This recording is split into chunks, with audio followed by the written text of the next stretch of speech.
সংসার জীবনের যে সুখটা আমরা জীবন হাতড়েই বেড়াই, সংসারটা ভালো হওয়া উচিত, ভালোবাসার হওয়া উচিত। সংসারে অশান্তির কারণ কি শাশুড়ি না বউ? প্রিয় দর্শক, প্রতিদিনের মতো আমি মুমিন স্বপন আপনাদের সামনে হাজির হয়েছি। আজকে আমাদের আলোচ্য বিষয় সংসারে অশান্তির কারণ কি শাশুড়ি না বউ। আমি প্রথমেই পরিচয় করিয়ে দেবো শাশুড়ির সঙ্গে। শাশুড়ি হিসাবে এখানে আছেন গুলবাহার বেগম এবং স্ত্রী মানে বউ হিসাবে এখানে উপস্থিত আছেন সোনিয়া আক্তার। আমি প্রথম প্রশ্নটি শাশুড়িকেই করবো। আপনি শাশুড়ি একটা ডাইনি, আপনার মতো শাশুড়ির ডাইনি। কি আমরা শাশুড়ির ডাইনি? খাইছি তো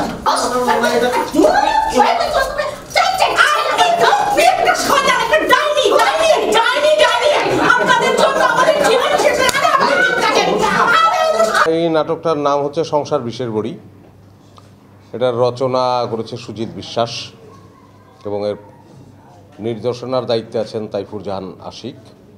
অভিনয় করলাম আমি, আমার সঙ্গে ছিল তিশা, আর অনেকেই, বাসার ভাই ছিলেন, রনি ছিল, শেলিয়াপা ছিল, টুনটুনিয়াপা ছিল।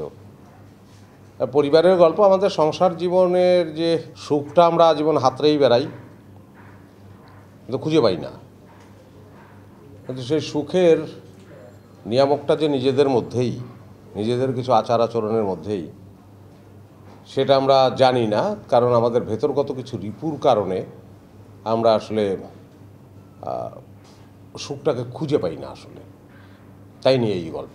সংসারটা কেমন হওয়া উচিত সেই উপদেশ দেওয়ার জায়গায় যাই নাই, এবং আমার মনে হয় সেই উপদেশটা দেওয়া ঠিক হবে না। তবে এক কথায় বলা হচ্ছে সংসারটা ভালো হওয়া উচিত, ভালোবাসার হওয়া উচিত। এই নাটক সে কথা বলল।